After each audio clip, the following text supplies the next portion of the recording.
All right, here we go.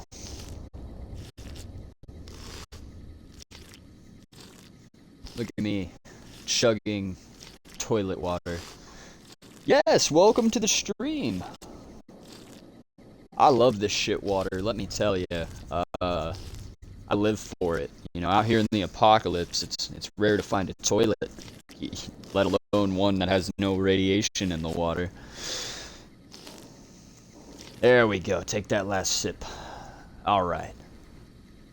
So, yeah, I'm pretty sure we left off with the completion of Lonesome Road, which was the final DLC for this playthrough. No idea how long I'm gonna be streaming for, by the way, today, but definitely gonna be some kind of adventure we're gonna go on. Getting my food really, really quick. But, yeah, so last time we did, the ending of Lonesome Road, we were able to leave Ulysses alive, which I love that. Ulysses is one of my all-time favorite characters in Fallout. There's only a few that really stand next to him on my Mount Rushmore of Fallout characters, and I would say probably, obviously, Joshua Graham. The Legate is awesome. Just thinking of New Vegas characters. Yeah, I mean, I'm trying to think of the other games now. Fallout 3 had some really interesting ones. And then, of course, Fallout 4, man. It's got some of the best in the series as far as characterization goes.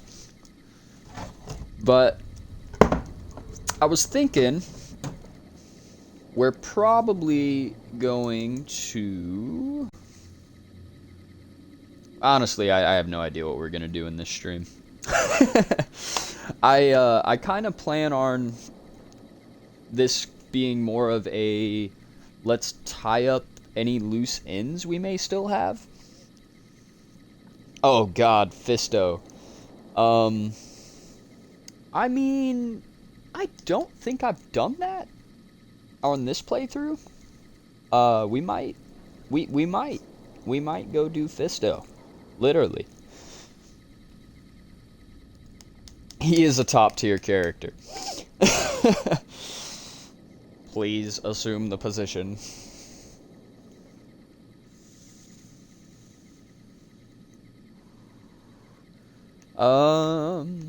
As you can see, we are back in Benny's suit to match our Twitch profile. The thing I like about the West is that in the West, in the Fallout universe, they actually rebuilt society. Whereas, and it could be a misunderstanding on Bethesda's end, to be honest. When they made Fallout 3, I don't know necessarily that they understood the complexities of Fallout. Because, Fallout 3 and New Vegas take place in, like, the same decade. And, you can't tell. Fallout 3 seems like it should have taken place much earlier in the timeline, based on the world and, that sort of a thing. I really like Fallout 3, and, we did a poll on the Facebook page, and you guys let me know that we are a Fallout channel. I posted a few games that I could possibly do for the next playthrough once we're finished with our New Vegas playthrough, and it was unanimously Fallout 3. So, you guys can expect to see a Fallout 3 playthrough in the near future. I think we still got this episode and probably one more for us to finish up New Vegas. But, I'm excited. I'm excited to play Fallout 3 for you guys, because I haven't done a full playthrough of Fallout 3 since, I was still in school. And maybe it was high school, but I feel like it was more middle school. So, that's over a decade ago now for me. So, yeah, I'm really excited to get back into Fallout 3. Oh yeah, the Tale of Two Wastelands. One day, one day I will do that. I'm not set up well enough right now to be able to do that. As most of you probably know, I'm streaming from an Xbox. No computer hookup, nothing. So I do have a laptop, but it's not it's not like a built gaming PC, you know. And I know how mods are with Fallout 3 and New Vegas. Um, After we get through New Vegas and we finish out Fallout 3, which this is a ways down the road, but I was thinking we could still dive back into these universes, probably in more of a role-playing aspect, or even challenge runs. Um, I've never successfully done a pacifist playthrough or anything like that. Um, oh, okay. Well, there you go. If I can in the future, like I said, and this would be way down the line. The Tale of Two Wastelands mod is something that I am extremely interested in. Just the idea that I could have a Chinese assault rifle and go marching through Vegas, that's major for me. Um, I always felt like the 9mm pistol and the Chinese assault rifle were like a match made in heaven. Um, and that's something I love about New Vegas, the amount of weaponry that is in the game. It really makes a difference. Fallout 3 has its weapons, but you just can't beat New Vegas on the vast arsenal they supply you, The amount of uniques that are actually unique. Yeah, New Vegas just blows everything else out the water in the whole series. I mean, Fallout 4 went back a step, I feel like, with the way they treated weapons. With the idea that that you could turn a laser pistol into a laser rifle when that never was the case. A laser rifle was a laser rifle, laser pistol was a laser pistol, back in the days where things made sense. But, oh, we got 8,000 caps. That's pretty good considering. Do we have any more gold bars? I'm just curious. Oh, yeah, we still got 5 of those. So, yeah, we still got 52 grand sitting in the desk here. That's awesome. Let's take a look at our quest log and get a little bit of direction to where we're gonna go in this episode. I have the ED My Love set up so that we could, give ED to the followers. I don't know if I'm gonna do that. Zero fast travel. That's one of my favorite ways to play the game. Go like survival, hardcore mode, whatever, and no fast travel. Excuse me. But yeah. Oh yeah. Fallout 76 is really an underrated one for content. There is a lot of really cool content in 76, and maybe in the future I could do that more as a variety thing than an actual, you can't exactly do a playthrough or anything with that. I mean, I guess you can, but screw that. I'm not making a new character. I saw that they added fishing.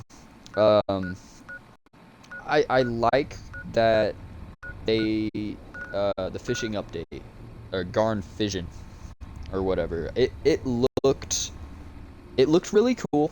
I really like the idea that there's like that lake guy, or like he's called the Fisherman, I believe, and he like brainwashed the captain's brainwashed or something. Like, I haven't played it since that update came out. Um, my bank account really doesn't like Fallout 76 as much as I do. Anytime I go play 76, the first thing I do is I get Fallout first, because you're not gonna catch me dead without a scrap box and the ammo box and the other stuff that comes with that. But yeah, anytime I do hop back on, for a month or two with 76, I always get Fallout first, because without it, honestly, the game is mid. And I don't think I'm the only one that has that opinion. I really like 76. I like that it has evolved in a way that the community, like if you were there day one when there were no human NPCs, I was really really excited about Fallout 76, because and everyone had been dying to play Fallout with friends. I think the I think the thing about it is we wanted Fallout with friends. We didn't necessarily want a new world, and there's something about 76 that feels a little off even to this day. It's they pitch it like it's a MMO RPG, and I guess you can call it that, but the way I see it is you're either gonna have an MMO or you're gonna have an RPG, and just to focus on that instead of trying to divvy it up,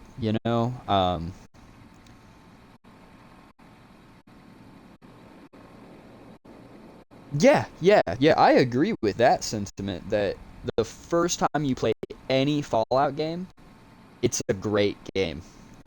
It's an amazing game. But there really aren't many that, you know, I after I go back to uh, Fallout 3, after I go back to Fallout 4 or 76 or that sort of a thing, once it's not new to me anymore, I do really struggle with the idea of a lot of the games, because like Fallout 4, you know, I would say I got a good 6 playthroughs out of it before I hit that point where it was just like, okay, I know where everything is. Anything I want that is of any value, I know right where it is. I know right where to go to get it, depending on my build, whatever. Um, I love the settlements, but at the same time, I kind of feel like it was too much of an emphasis on that component of gameplay. I think we lost out on a lot because they started going um, more towards the settlements. And don't get me wrong, the settlements was a great idea, but I think Fallout 4 is one of those games that I look at and I just go, "Yep, this is a sandbox for modding." That's what that was. And then they came out with the Creation Club and that sort of a thing. There was this really cool concept where I don't know the number of the vault, but there was supposed to be like an underwater sea monster vault, and I thought that concept was really cool. It would have been insane to, go down in a vault and there's just, you know, I think the concept was that no one else would be in the vault, but you would find like uh, a containment of some kind for this. It was supposed to be like a giant octopus or something. Got scrapped because of BioShock. Oh, did it? That makes a lot of sense. There's several instances in Fallout that remind me of BioShock. Gamora in Fallout New Vegas reminds me of BioShock. It's the art style of it. Dead Money, going to the Sierra Madre, really felt it always reminds me of BioShock. And interestingly enough, glad you brought up BioShock. That was one of the games that I had posted for the next playthrough. I was gonna do BioShock Infinite, and it's probably the least BioShock game, but that one had such a mind fuck at the end. You know, I remember as a kid after I played it, I was on YouTube searching up, explanation BioShock Infinite ending.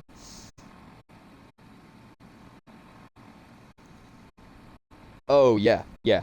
No, that's one of my biggest pet peeves about New Vegas is had they just had if they would have just been given another 6 months, we would have had so much more Legion content. Like, let me think. You got the Legates camp, which you can't actually get to unless you do a glitch. It is possible to prematurely reach the Legates camp.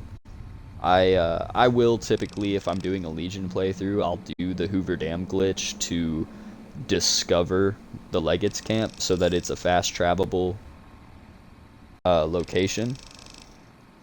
But yeah, no, what we ended up with was not very much. You've got the fort, the Legates camp. There was supposed to be a spot. Oh, where's it at? There's really early game design maps that show, another like 3 or 4 locations throughout this stretch of land over here. And they all just got cut. This whole bottom right sector pretty much doesn't exist. Even dry wells, it's not reachable. There's somewhere right in here is a barrier that keeps you from going all the way to dry wells. That's why you have to go to Cottonwood Cove in order to go to dry wells. That's something we can do in this episode, though. Um, I believe we blew up the NCR and the Legion. Um, so we're able to go, down the Long 15 now, through the Mojave Outpost, which is really cool. It's really unclear if there were more nukes launched than those two. Um, and it's intriguing to me that, instead of giving us some way west or way east location, they, yeah, the Deathclaw breeding grounds. Yep. There was a rumor when New Vegas came out that if you tried to go too far to the map border, that Deathclaws would just endlessly spawn. And that's not entirely true.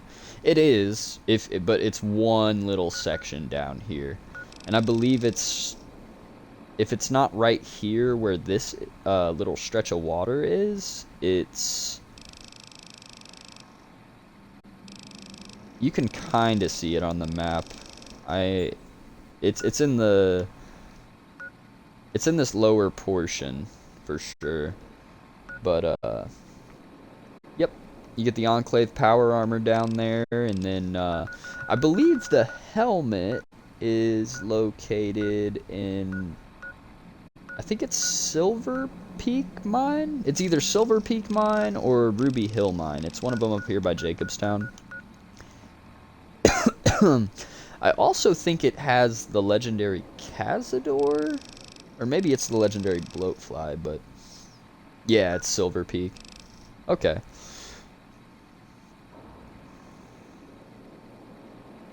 Yeah, max stealth and a stealth boy go a long way if you're doing a Silver Peak mine run.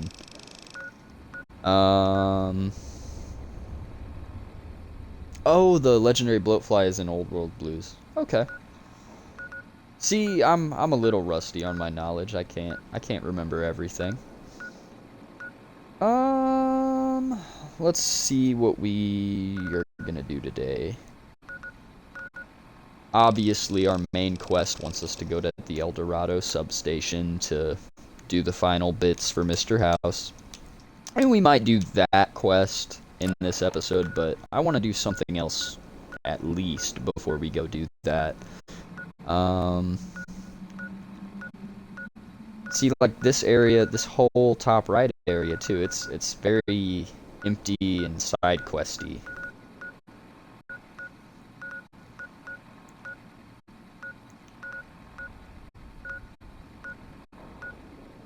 I'm trying to think if there's a location that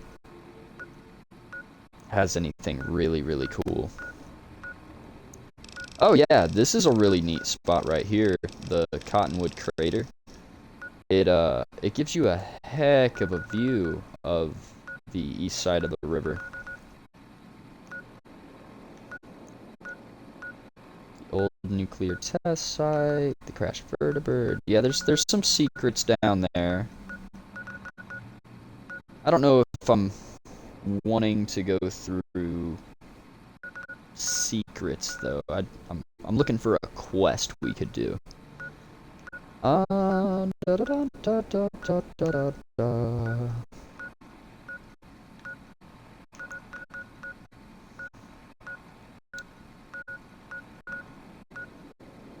What's a fun quest? The Thorn. I don't know about doing Red Lucy's quest. I don't know if I want to do that in this playthrough, but the Thorn is something to show off for sure. I think that would be a good starting point at least if we started by getting to the Thorn. I think we're just gonna go ahead and fast travel to Northern Passage, and we'll work our way down there to West Side. I don't know if I've said this in any of my other videos or streams, but West Side is one of my favorite places in New Vegas. It has a culture to it that is just very. It's a breath of fresh air in a way. You know, there's so many towns that seem like they just have problems and problems and problems, and I mean, don't get me wrong, Westside is constantly under assault from fiends and the like, but Westside just has something to it that, you know, I can't quite put my finger on, but I would live there, I think, if I was, you know, living in this game.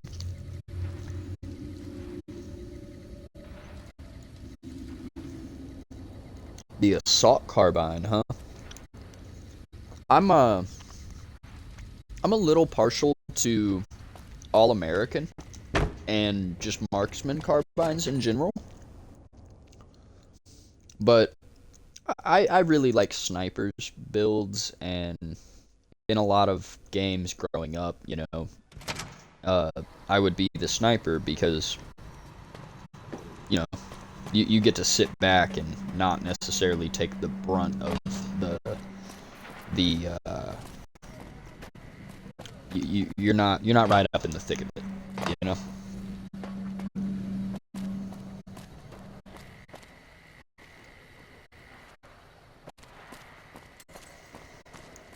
Whoa, hello.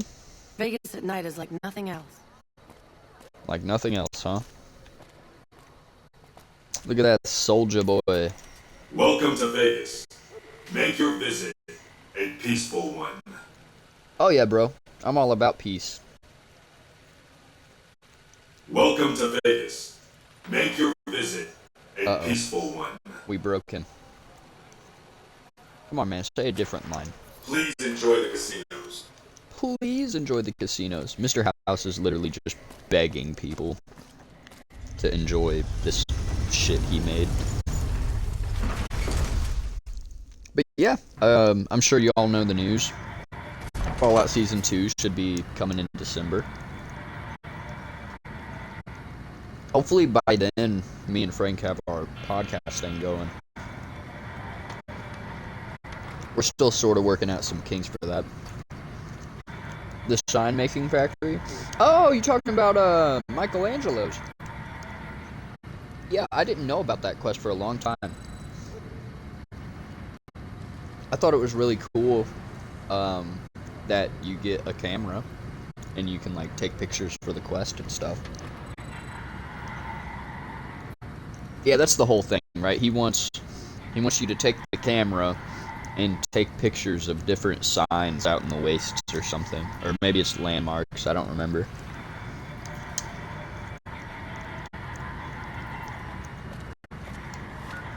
Oh, you haven't watched the show. As a Fallout 3 being my first Fallout fan, and I say that just so you can get an idea of like how I think about Fallout. As I've said in the past, you know, Fallout 3 as a kid for me was, I mean, it was terrifying. It was absolutely terrifying.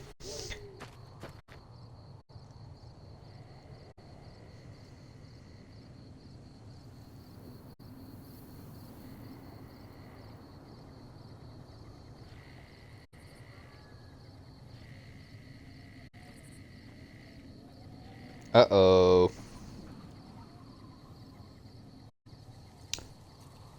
I'm gonna have to ban that person.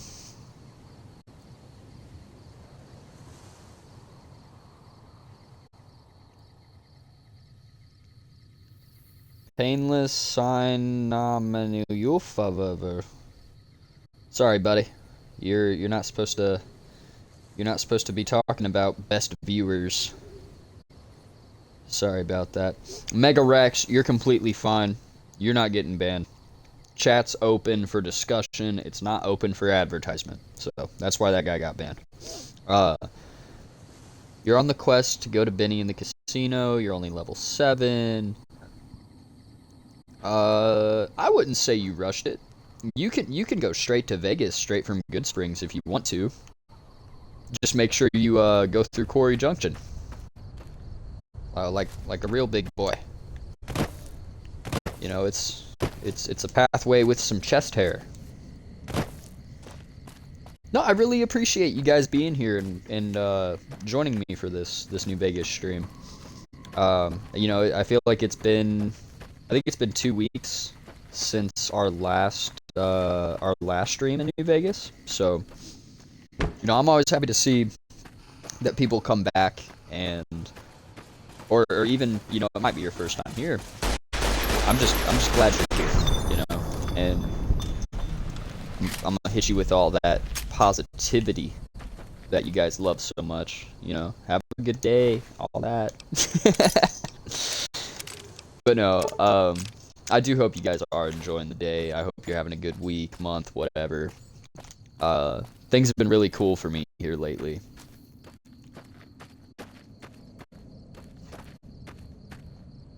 Okay, I'm hidden. I'm like, there's a lot of red around me. I'm not used to having Edie with me, and he increases your perception, so.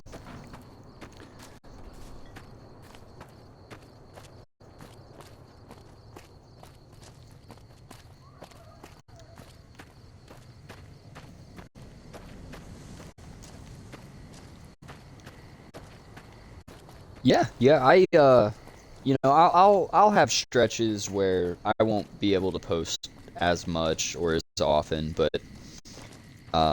you know, if you guys have that loyalist mindset, make sure you check back in, because I'm definitely going to be putting out more content. There are going to be some gaps between, but you know, that's life, man. There's just some things, you know, you got to prioritize. I love streaming, but I'm not one of those quit my day job to stream kind of guys. You know, I got a family and everything. I try to do right and take care of.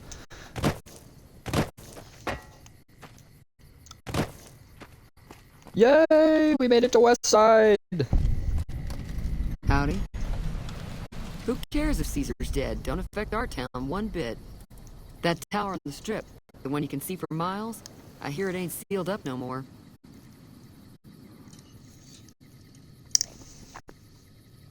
Mega Rex, I wish you the best of luck You ever seen one of those in your strangers in playthrough. black armor? I don't know if it's your first time in New Vegas or if you are a regular in New Vegas, but New Vegas is one of the best fucking RPGs ever for many reasons. And I could sit here and list them, but I got a feeling that you already kind of know what I'm talking about. It's the kind of game that sucks you in, man, on all levels. I was arguing with some people online the other day. They were trying to talk about how, oh, Fallout 4 is better than New Vegas and 3 because of gunplay and gameplay and all this other bull, and I just had to hit them with, like, you know, I could kind of understand Fallout 3 having an issue with the gunplay, but even in Fallout 3, it really wasn't that bad. 9 times out of 10, Fallout 3 and New Vegas, if you adjust your settings to, you know, increase your sensitivity to a point where you're comfortable, and, you know, all that sort of stuff. Like, I don't want to be turning this slow to take a shot. You know, I want to be able to look around and hit my shot. And one thing you'll notice is, you see where the crosshair is. Excuse me. My gosh, I got this cough today. You can see how the gun moves kind of from side to side. So that kind of indicates, like, where your bullet's gonna go. If it's a little more to the right of the crosshair, the bullet's gonna be a little more to the right of the crosshair. If it's to the left, it's gonna go a little left. So I am one of those people that feels very strongly that if you're bad at the gunplay, it's user error. Don't blame the game. Don't blame the game. You know, Fallout New Vegas has terrific gunplay, and I don't have it turned on, but there is iron sights in New Vegas. I have them turned off because I think it makes the combat a little more sustainable. The iron sights are good, but you know, and that's why I say it's really just a settings thing. Oh yeah, the audio and the video. Yeah, my bad. That's my hardware right there. That's what you get for just streaming on an Xbox. And it's funny to me because it's only when I do the stream, the audio is off from the video. When I post it on YouTube, everything is gonna be right where it should be. And that's probably something I could fix very easily too. But I'm a little bit of a lazy streamer, meaning I don't run anything through Streamlabs or anything. I do next to zero editing on my stuff. But if later you want to go back and watch it on YouTube, everything's synced up on there. And if it gets too bad on the stream, I always say, you know, close out the stream, click back on it, it'll work better for, I don't know, 10, 20 minutes, and then it's gonna start falling behind again. But, yeah. No, and I know it can be hard to watch sometimes when the stuff is bugging out, but, again, you know, if it's messing up for you on the Twitch, don't worry. You can always go back and watch it on the YouTube. It'll be synced up.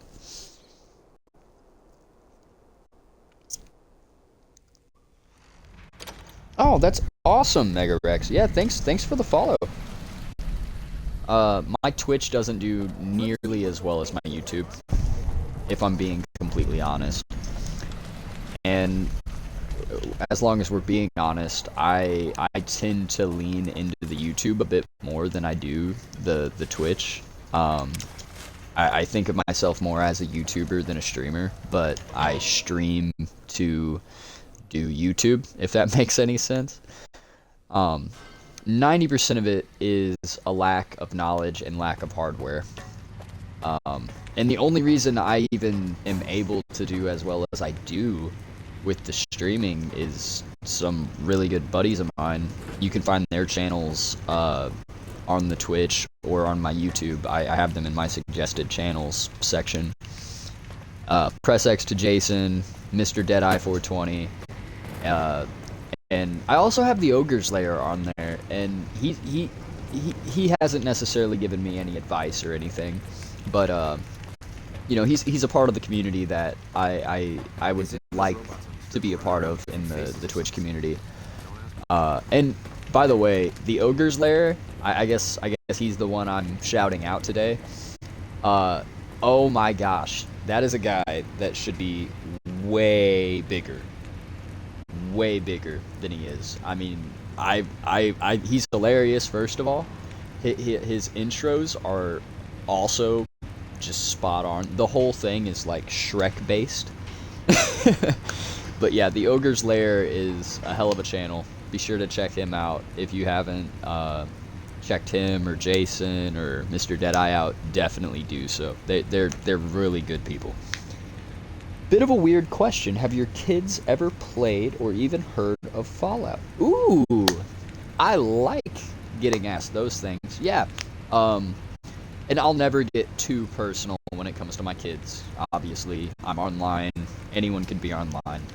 I don't let my kids get online for that reason. They're young enough that they don't need to worry about being online just yet. But my oldest, she's about 5 years old, and I won't let her play Fallout 3, and I won't let her play Fallout New Vegas. There's just themes in these games that I don't necessarily think she's mentally ready for. I cannot wait for her to play Fallout New Vegas, or Fallout 3 for that matter. Actually, I take that back. I did let her play Fallout 3 a little bit. You know, in the very beginning when you're a baby and you get to be a kid and stuff, I let her do that. But I didn't even let her, I didn't let her grow all the way up and escape the vault or anything. I let her run around in the baby room and play with the toys, and she tried to run away from the dad, when Liam Neeson's character, your dad in Fallout 3, he comes back into the room and you guys end up like leaving together. She like tried to run away from him. It was hilarious. But I have let her play Fallout 4. And in her playthrough of Fallout 4, she escaped the vault all by herself, and she did everything all by herself. It was actually, it was kind of like watching my own personal Let's Play, because I didn't really help her at all. I taught her as she went along, but yeah, she's 5 years old, and she made it to the point where, she amazed me too, because your whole goal in the beginning is go to Diamond City. She made it to Diamond City without having to fire like a single shot. Like, maybe she's seen me play Fallout 4 enough to just kind of know her way around or something, but yeah, she was able to go from Sanctuary to Diamond City without breaking a sweat. And she even saved Preston in the Minutemen. But she made it all the way to Diamond City. She made it to Nick Valentine's office and got sent to the subway vault to go save Nick Valentine. And that's where she's at right now. That's her big boss fight that she's currently dealing with, because she just got she got overran by the mobsters, basically. She never even made it to what's his name? It's like Skinny Tony or something, or Slim Tony, or I forget the guy's name, but the mobster guy that has a past with Nick Valentine. She hasn't made it quite that far, but I did watch her save Nick Valentine all by herself. But then the mobsters after that got her, and she basically had to restart from the very entrance of that. So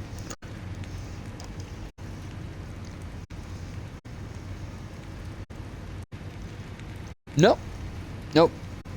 My wife has no issue with her playing Fallout 4, but that's what I was talking earlier. Like Fallout 4, after my 6th playthrough, I have a pretty good idea of where all the good and bad stuff is, and Fallout 4 really doesn't have that much bad stuff in it.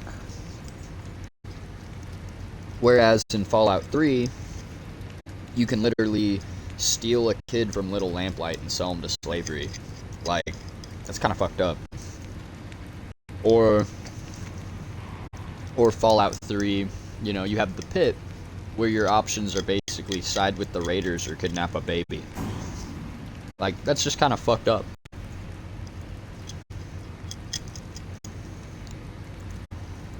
Yeah, no Fisto. No Fisto for the small child. That's the fact.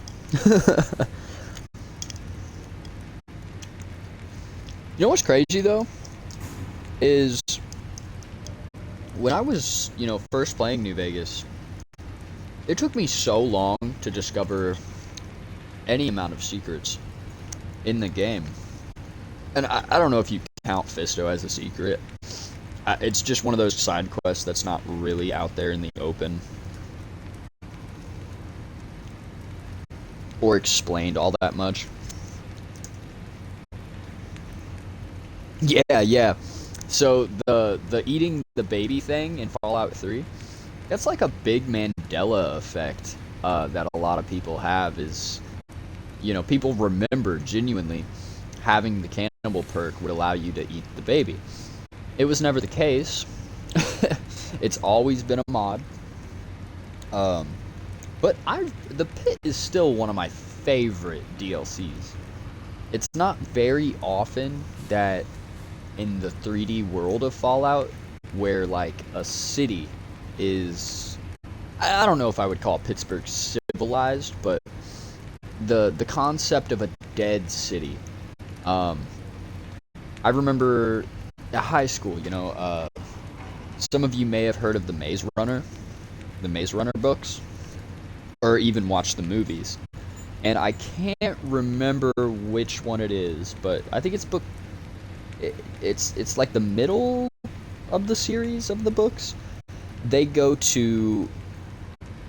described kind of similar to the Divide from New Vegas, where there's like a rage virus that people get afflicted by, and the concept is kind of like that it was a dead city. And when I say dead city, I mean the city obviously is not a city anymore. It's not functional. It's it's a place, but it's not utilized the way that it used to be. Why is your favorite Fallout 3? New Vegas is the best. Yeah, I'm in no means am I a supremacist. I have my opinion, but I'm not going to tell you what you should believe.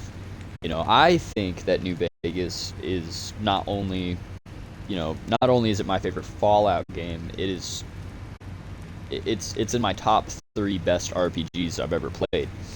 There's only a few other games I would put in that boat. I would say Dragon Age Origins. Dragon Age Origins was definitely one of the 3 best RPGs I've ever played, period. Dragon Age Origins was ridiculously good. And maybe I'll play that on the channel at some point. I really, really enjoyed Dragon Age. I haven't and probably will never play Dragon Age 2. Something about it's just it was like a big turnoff. I think it just was too much like Mass Effect, and I think it's BioWare has a hand in making both of those. So I love Mass Effect. I don't like Dragon Age 2. I really like Dragon Age Origins, and I'll even say I even have some good things to say about Dragon Age Inquisition. I don't like the newer style of game and movie where I mean look at Dragon Age Veilguard, look at the newest Saints Row game, look at, you know, I think if you know what I mean, you know what I mean. I'm not big on I want to word this correctly because I feel like this statement can get some hate. People say what is it?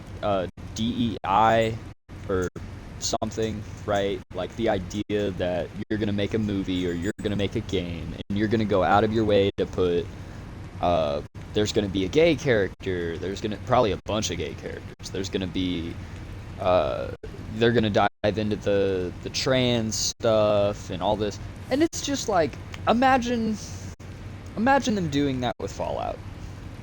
You know, Fallout's never been about that. If they made a Fallout game where the main focus in development was obviously political, that's kind of the opposite of what Fallout's about. You know, Fallout's always been about how the past is going to repeat itself given enough time, and how the world is cursed by humanity to always be at war, always be at conflict, and always have human error take form and take shape.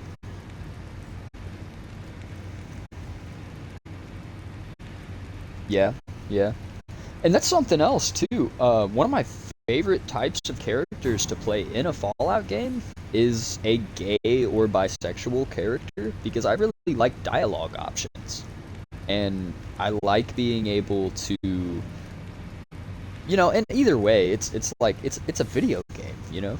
You should have the freedom to be whoever you want, even if it's not in line with yourself. And I think that's what's happening is the gaming industry as a whole has kind of flipped it to a point where if you're a straight white guy, there's not a lot for you in movies anymore. There's not a lot for you in games. And I know other people on the internet have talked about this sort of a thing, but you know, and I'm not trying to get all political on my channel. I'm just, you know, trying to gloss over it as fast as possible, truth be told. I knew as soon as I started it could easily turn into one of my ramblings, so yeah. Terrifying Presence, that's a great one. And I don't remember how many options there are in the game for that, but every one of them is great. I think there's one with the Legion where you call them like little girls for wearing skirts. Politics do tend to ramble. I'd remember if I had seen you here before. Let's talk to I'm Red sure Lucy. of it. What do you want?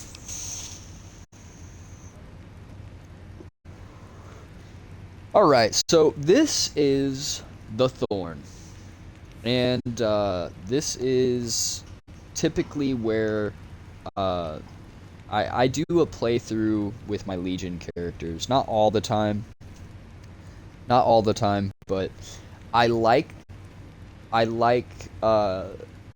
have my own fan fictions when it comes to Fallout. One of which is the Legion in New Vegas lacks a proper Spartacus story. You know, Spartacus was renowned in legend as the guy who basically from nothing usurped Rome, and in its totality rebelled against this great empire and led this revolution. And I think that there is definitely a missing component in New Vegas with that, where, you know, the courier, you know, on my Legion playthroughs, I like to name him Spartacus, and I like to start it right here, because unlike many other role-playing games, and I'm not talking about you, Oblivion. I love Oblivion because of the arena. In fact, most times I won't even play Oblivion. I will go to the arena, I will become the grand champion, and then I feel like I beat the game. Oblivion Remaster, by the way, I loved it. I loved it so much. It was a breath of fresh air. I am one of the Oblivion is better than Skyrim guys. I love Skyrim. Don't get me wrong. Skyrim's a great game, but Oblivion was had a little more oomph behind it, you know? And it's funny because generationally, the Elder Scrolls is hilarious for this. It starts with Morrowind for most people. Morrowind was most people's first Elder Scrolls game. The Morrowind diehard fans, they don't like Oblivion for the same reason Oblivion people don't like Skyrim. Because if you look at Morrowind and you look at Oblivion,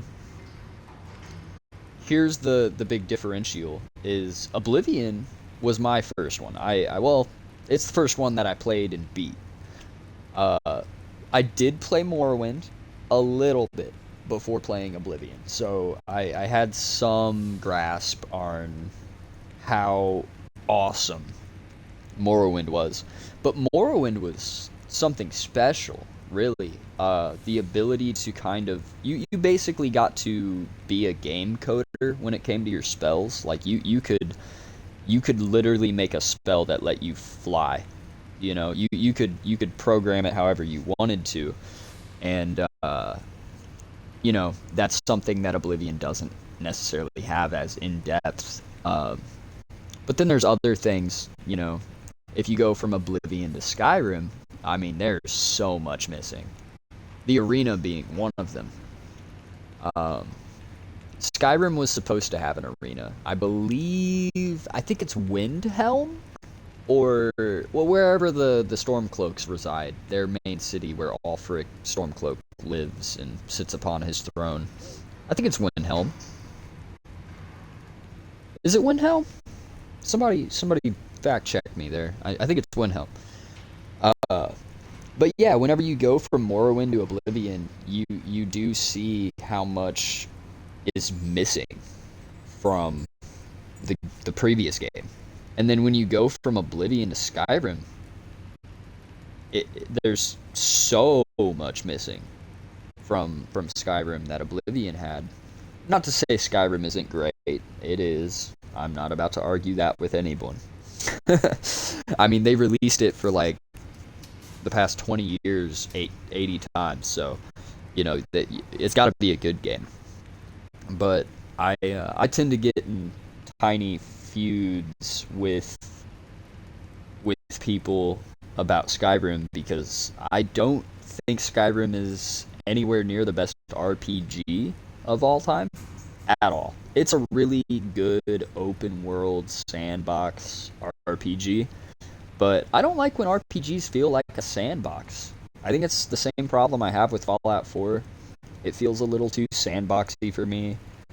The arena, yeah, the arena in Oblivion was awesome. You join the arena. It functions just like any other guild in the game. So, you know, you're used to the companions and the Dark Brotherhood, the Thieves Guild, the Mages Guild, etc. The arena is just another guild you join, and you fight for the blue team. I think it's the blue team versus the yellow team, and you fight for the blue team. You don't get a choice on who you join. That's my only pet peeve about the arena, probably, is there's kind of a lack of choice. Until you become the grand champion, and then I believe they give you a little more choice, like they do here in the Thorn in New Vegas. But, yeah, no, Oblivion's arena will, for me, go down as one of the best arenas in any role-playing game. You start off, you know, you earn titles as you rank up. Bloodletter is one of them. Actually, that might be the only one I can remember off the top my head, but you get all these really cool names as you advance in the arena. And then your opponents obviously get harder to a point where it's like a 1 versus 3 scenario where you're fighting, I think it's like 3 Argonians or something, and one of them has like an enchanted dagger. It makes you really strategize and think about the fights. And oftentimes, if you don't save before the fight, you're screwed, depending on what level you are when you go into the arena. It's kind of set up so if you aren't progressed so much, then you kind of hit a wall, and then you realize, oh, I'm not ready for this yet. I need to go do some other shit, and then come back, and then you start winning the fights again. So it's really cool. Have I ever heard of EverQuest 2? No, I haven't. Feel free to tell me a little bit about it. It's not familiar to me. I'm gonna go ahead and keep talking to Red Lucy. I'm getting way off the wall, distracted. So, yep, this is the Thorn, the best and only arena.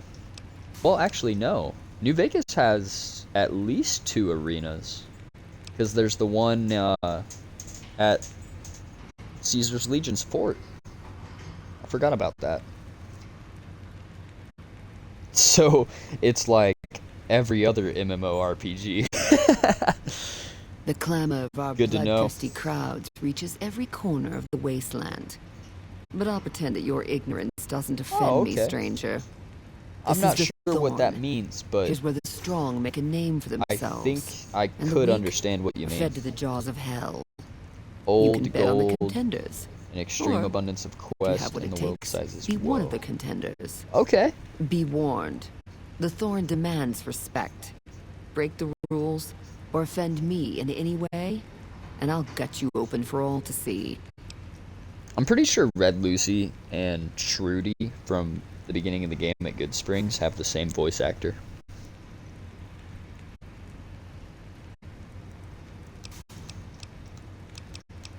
Tell me about the Thorn. What do you want to know? What are the rules? The rules are simple. My creatures fight for our pleasure. You can bet on a contender and earn double if you choose the victor. But you can get a bigger share if you risk your skin in the Thorn. Win a fight, and I'll give you a meaty cut of the earnings. I won't tolerate anyone that interferes with the fights. Offend me, and your blood will be the next to spill. Other than that, anything goes. Don't you get, is it called Dinner Bell? Don't you get a rare or unique hunting shotgun for doing Red Lucy's quest? And she, like, will sleep with you or something? My creatures are... If you're those costs... I'll help... I'm gonna set up a fight. You're paying for it. What'll And we'll bleed watch today in that. the Thorn, stranger? Let's definitely make a Deathclaw fight. How many? Just one Deathclaw What'll... versus... I think only the Cazadors might have a chance of winning that. 3 Fire Geckos, I would think a Deathclaw rips them to shreds. The Thorn's thirsty for blood. Pay my costs, and the fight... Here's the money. You can... 480? That wasn't nothing. Deathclaw versus Fire Geckos.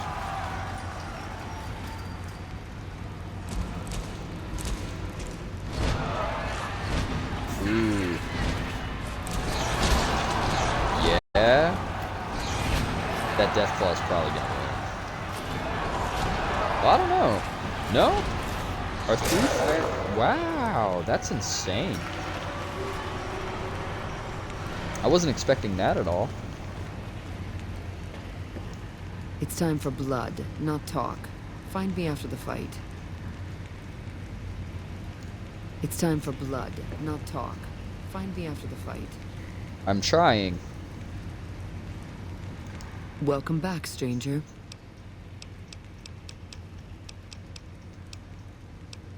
What's fighting in the next match? Rad scorpions. Rad scorpions? Screw that, I'm gonna And I fight. won't. What's. Give me...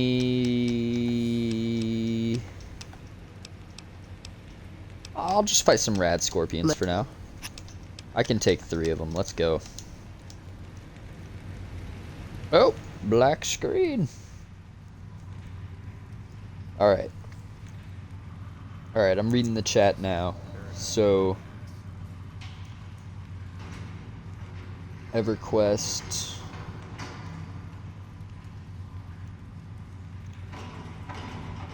I mean, it sounds cool. That does sound really cool. I was working on a D&D campaign. It's already been used. I looked it up. There's plenty of things that have utilized the term Deadlands, but I had called my campaign the Deadlands, and it was a pretty base concept of, I believe it's Australia, was kind of a bunch of, it was like a prison island basically, like they sent all the worst people there, and then it eventually kind of just became its own country. So that was basically the concept of the Deadlands. It was like a prison island, but it was sizable, you know, give or take, same size as Australia. And there was like this big conspiracy to it where there was a king, like the true king of the Deadlands, or my bad, I never named the homeland that, you know, civilization belonged to, but basically on the mainland, there was a false king sitting on the throne, simply because Darius, and I called him the Fallen King. Darius was exiled by people who didn't want to see him be king.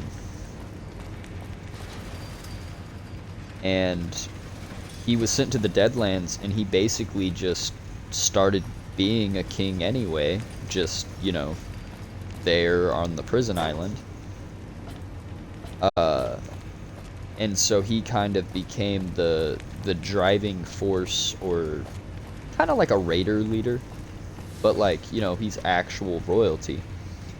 And that was basically the concept, was there was a conspiracy that involved Darius getting sent from the mainland to the exiled lands of the Deadlands, which was a stretch of islands that was mostly one big island. But that was the general concept. And then you as the player would arrive by boat, a prison boat, similar to the beginning of Morrowind. You know, you start off as a prisoner, you arrive, and you have to... Actually, you know what? I don't remember well enough. I just know in Morrowind, you arrive, you're a prisoner. Elder Scrolls really likes to make you a prisoner. I would love to see that concept come to life in Fallout as well.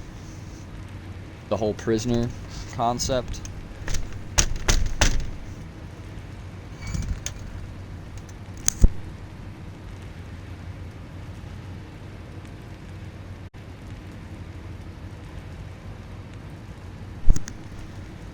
Alright, we are already an hour into this stream, and I really don't feel like I've done all that much. So, I do feel like we showed off the Thorn enough. We've talked about a whole bunch of other things. I'm gonna go ahead and we'll go do this Mr. House quest to keep the ball rolling on our playthrough. Have I ever tried Daggerfall? No. Hey there. No, I haven't. I have watched some gameplay though on Daggerfall. I think the Elder Scrolls was probably a cooler concept back in the day.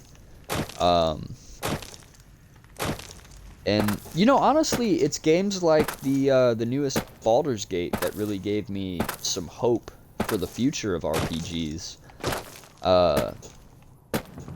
Because I mean, you know how it is. Things get old, and people try new things that they think people will like, and you know, it ends up just not feeling quite right compared to the originals. I've talked to people that only ever played the original Fallouts, and I mean, there's people that are so diehard about the original Fallouts that they actually nitpick New Vegas to a degree that, you know, and I guess I'm getting into stuff that's a bit complicated to explain, but a lot of OG Fallout fans that played 1 and 2, Tactics, Brotherhood of Steel, there's something off about even New Vegas for them, because they're used to a top-down, you know, strategy game as opposed to what New Vegas is, which is a 3D first-person shooter RPG. Like I said, I think it's just based on what generation you are with these games, because the reason New Vegas is so good to me is I played Fallout 3, and Fallout 3 felt like it was missing something that I didn't even know what it was. And then when New Vegas came out and there were all these decisions and moral dilemmas and, you know, that sort of stuff, it became pretty evident pretty fast that Fallout 3 was missing a lot of these components that New Vegas had. Oh wow, we accidentally found the Wind's hideout.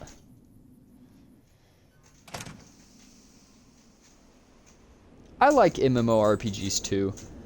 I just don't like whenever they... I guess specifically, I guess I'm talking crap on 76.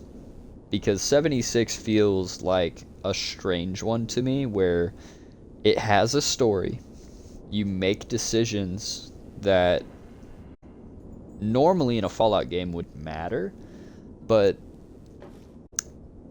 my understanding with Fallout 76 is that none of it really matters, because the canon ending for 76 is, you know, the Vault Dwellers emerged and blew up West Virginia all over again. Everyone shot nukes off and war never changes, blah blah blah. I think it's a little too easy to kind of write it off, I guess. And again, I don't know how well I right now could even explain these things or these thoughts that I'm trying to get out there, but I feel as though 76 could have been really great. Or even greater, because it is really great. But I think it could have been greater if they took a regular Fallout game, you know, take the concept of 3, take the concept of New Vegas, and make it so you can play it with a friend. Make it so if your friend initiates dialogue, you know, Wasteland 3. That's a good one right there. Wasteland 3. Wasteland 3 is so friggin' good. If you have not played Wasteland 3, check it out. That is peak right there. It takes everything great about the original Fallouts, it takes everything great about New Vegas, and it wraps it all up in a nice bundle, and it says, here you go, here's a really fucking great game. Scorch Beasts are one of the coolest additions that 76 had, and it's one of the only things that, like, they had from the jump. But I can't help but feel that without Skyrim, we wouldn't have had Scorch Beasts. They're the dragons of Fallout, you know? For anyone who doesn't know who these two are, the Vicky and Vance Casino in Primm features the Vicky and Vance Death Car. It's all based on Bonnie and Clyde, so these two are supposed to represent like on the strip all lit up. You can see it for miles. A post-apocalyptic Bonnie and Clyde, and they stole the Vicky and Vance 9mm SMG. And we're either about to kill them and take it, or they're just going to give it to us because we're so nice. What are you doing here, stranger? You looking to start some trouble? I know you two stole the gun. So, that's just one of our crimes. We're depraved, stone-cold degenerates, you know? You don't want to mess with us. I don't want to mess with who? Who are you? Who? Me? I'm Sammy, of Sammy and Pauline, the Wasteland's most dangerous and notorious criminal duo. You better not mess with us or you'll end up face down in a shallow grave. Oh wow, never played Skyrim, huh? Well, this is gonna be controversial of me to say, but you're not missing out on much. It's a really fun game to play around in, and you know, you can essentially live in that world however you desire. In a role-playing aspect, it's really fun. But in a decision-making role-playing aspect, it lacks.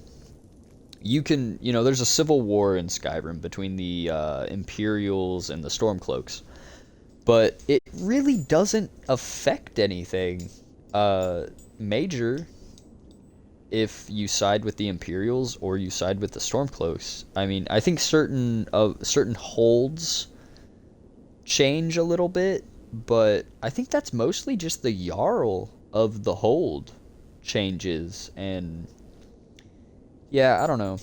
I really struggle with role-playing games because I just expect a lot from them. And I think part of that is that New Vegas did so much with so little. Simple. Up until now, we committed our crimes stealthily, leaving no evidence behind, so we never built a rep. But that's gonna change with our next score. You just wait and see. What's your plan, Sammy? You'll have to ask Pauline about that. She's the brains of our operation. I'm the muscle. And I'm wearing a wire. Got 13 hours on Daggerfall. Didn't even get to start the first story quest yet.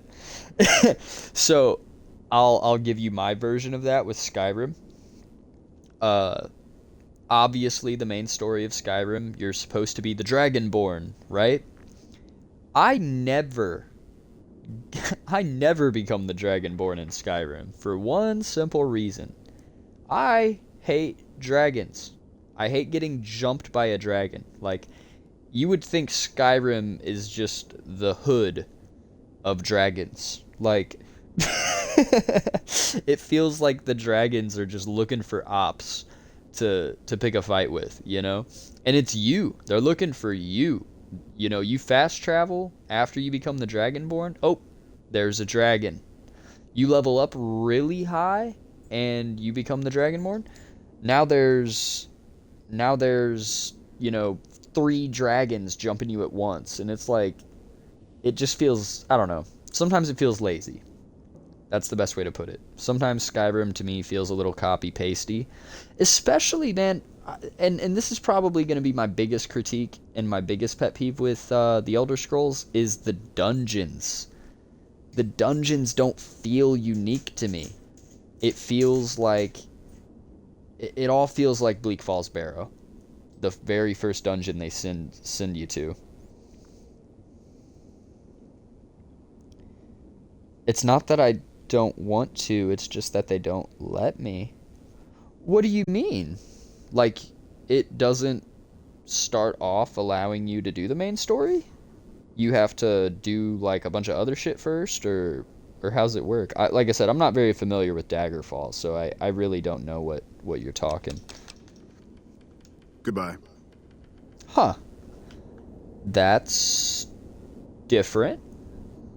I kind of like that in theory, though. The concept that you're not allowed to be the main protagonist as soon as you start the game. I do like that, and I think that's what I'm saying about Skyrim is, and I would even say Fallout 4 has this problem where you have a chosen one arc.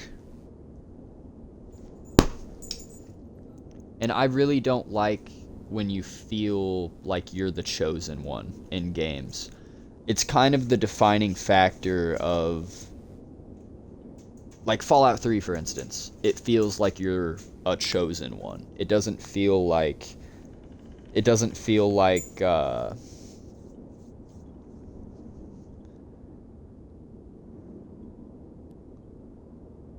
sorry, my dog is looking at me like it's about to, like, poop on my floor, and I'm a little concerned.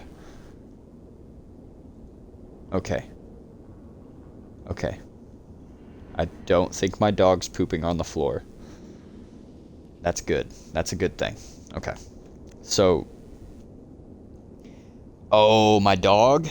My dog is, well, it's the family dog now, but it was my girl's dog, that she had for the past, this dog is like 13 years old, okay? And it's basically just a hound dog. It's not like a purebred anything. It's got some lab in it and stuff, but yeah, it's just like a hound dog, used to roam around a lot of land. My girl grew up out in kind of the boonies, but they had a lot of land out there, so this dog's used to running free and kind of getting to do its own thing and lead a pack of other dogs, and now she's just kind of old and retired. She used to go around with her dad, not my girl, the dog. The dog and the dog's dad. They would go around the I don't know, like a 10-mile fucking radius, and they would just pick fights with, like, other dogs. Just because. And then they'd come home. And, she's a really cool dog, but yeah, I feel bad sometimes because she doesn't get to run around all the open land and stuff, because I grew up out in the country too. I barely had any neighbors at all around me. My neighbors were 3 cornfields surrounding my house, so that's what I grew up with, was dogs that roam free and kind of do their own thing. But no, she's a really good dog. She's just getting old, and her bladder's not what it used to be, so I gotta watch her. She really likes to. Got to worry about Caesar no more. It should worry about it. She likes to, and what's so stupid about it is, like, I'll let her outside to go potty, and then she'll come back in, look at me funny, and then pee on the floor, and I'm like, what the fuck? You literally just went outside. You literally just went potty, you went poop, and then you come inside, you look me in my eyes, and you start pissing on my... No! I got carpet. It's dangerous stuff. Pauline! Alright, let's talk to her real quick. You best not try any funny business, stranger. One word from me, and Vance will plant you in the ground. Ooh. Listen, the only thing your boyfriend has is height. Okay? I'll go get Legatlantius right now. He's bigger, he's taller. Why would I deny it? I was the one that hacked that cowboy robot while Vance kept him busy. Ain't the first thing we stole, won't be the last. Who are you? Who? I'm Pauline, of Sammy and Pauline, the Wasteland's most dangerous and notorious criminal couple. You'd best not mess with us, or you'll have a bullet hole where your eye used to be. Coral. You sound pretty tough. Why haven't I heard of you two? We ain't never heard of you either, so the not being impressed is mutual. Come a week or so, though, and everyone will have heard of Sammy and Pauline. Wow. Just you wait. Honestly, not hearing of me is a little embarrassing, though. Like, I've been around. I'm Courier 6. I blew up the Legion. I blew up the NCR. I played tag with Joshua Graham. You know, I'm kind of a legend around these parts. Sammy and me got our hands on a powerful weapon not too long ago. Vance's gun. You know Vance? Of Vance and Vicky? That gun's our shot at the big Vance time. and Vicky. We're gonna sneak it in on the strip and rob one of the casinos. Maybe all of them. We'll be known as the greatest gunslingers to ever terrorize the wastelands. This is a terrible plan. Courier that freed Fisto. Yeah, that's probably Courier 6's biggest feat. You know, it's not the platinum chip. It's not killing Caesar. It's not Hoover Dam. It's definitely Fisto. Yeah, I agree. Fisto is the greatest of all Wasteland accomplishments, to be honest.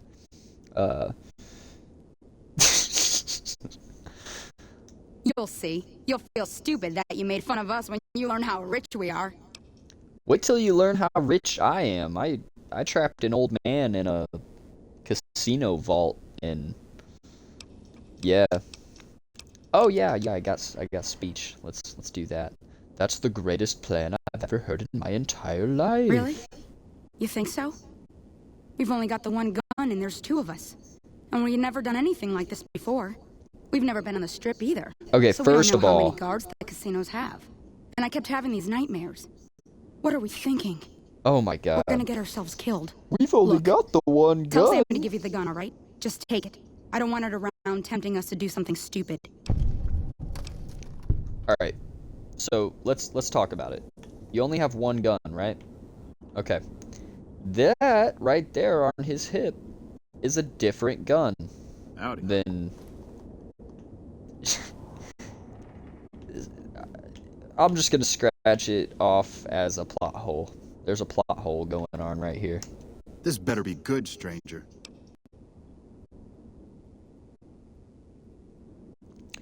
Masters of the Madre. That's another mod, isn't it? Really? Oh, thank God. I love that woman, but I swear this time she was gonna get us killed. The gun's in the safe.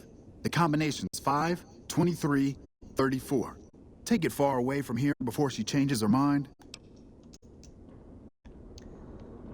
Yeah, see, they have two guns. But now we have that gun. Well, not that gun. That's a different gun. You get that gun in Novak.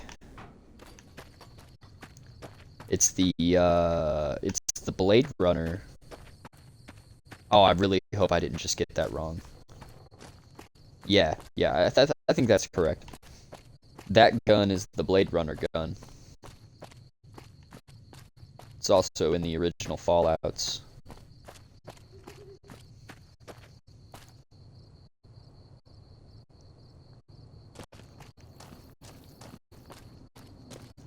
I was gonna say, man, is that gun good? Not that gun, but that gun. Are you talking about... hold on, let's just verify. Are you talking about the Vance's 9mm SMG? Because it is really good in comparison to a lot of the I mean, it's the best 9mm SMG you can get. It comes with a drum mag, so it holds a lot more ammo. It has DPS out the wazoo. But if you're talking about that gun, the gun that's in Novak, that gun is also really good. Typically, I think most people, when they get to Novak, they get that gun because it's just kind of the first really good thing you get. But yeah, that gun is really good, and Vance's 9mm SMG is also that good. I was gonna say, pardon the confusion, but I am confused. That was a crazy sentence right there. Not that gun, but that gun. Like, ah! I have no idea which one gun we're talking about anymore. But yeah, no, that gun from Novak is really good. I think it's a 5-shot, like, revolver It's not really a revolver. I mean, it's cylinder fed, but it's more like a handgun than a revolver. Yeah, my head hurts, so we gotta move on to something else. We're gonna quit talking about that gun and the other gun, and we're getting sidetracked. Oh, yeah, Mr. House. I looked up and I was like, oh, that's what we're doing. Saw the Lucky 38. I was like, okay, back on track. This right here is my favorite pistol for damage and stuff. Lil Devil. You gotta have the gun runner's arsenal for it, but the ending where you team up with Elijah is in the base game, but it plays out more like a false ending than an actual ending. I'll be upset if Fallout doesn't have another gun. I've got it right here. This is another gun. If I was in the Lucky 38, I would go through my collection of weapons and be like, look, there's another gun. Oh, what's that? Another gun. Oh, there's another gun.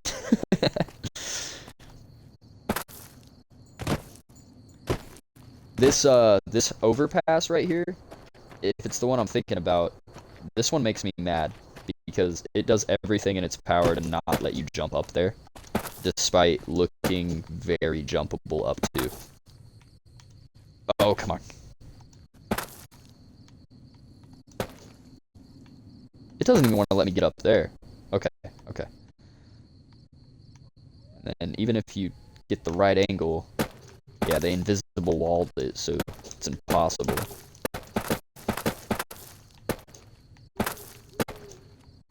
When I was younger, playing New Vegas for the first time, you know, I tried to roleplay a bunch of different things, and one of them that I did was a parkour character. So, you know, I maxed out my agility.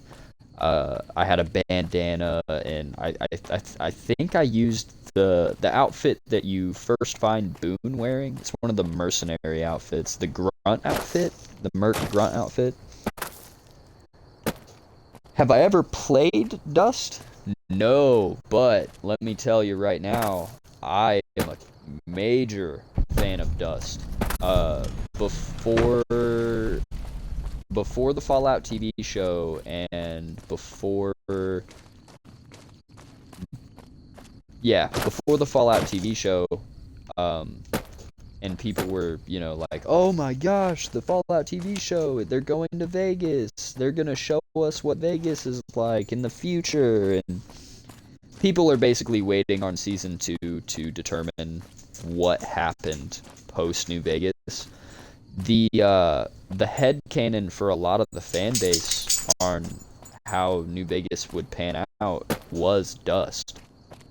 It was the concept that the Courier became the worst evil in the wasteland, and, you know, that sort of a thing. I still really like a lot of the story in Dust. I think it is by far some of the best story in the Fallout community. I think Dust is a really good one. The lore videos that are out there on YouTube are immaculate. I very much enjoy, obviously, the Storyteller series. Rest in peace, Shoddycast. But yeah. Dust is so good.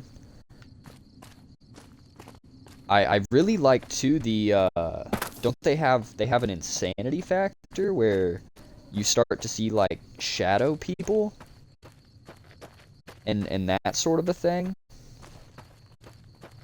I could be misremembering, to be honest, but yeah, Dust was really cool. I loved the concepts that were introduced.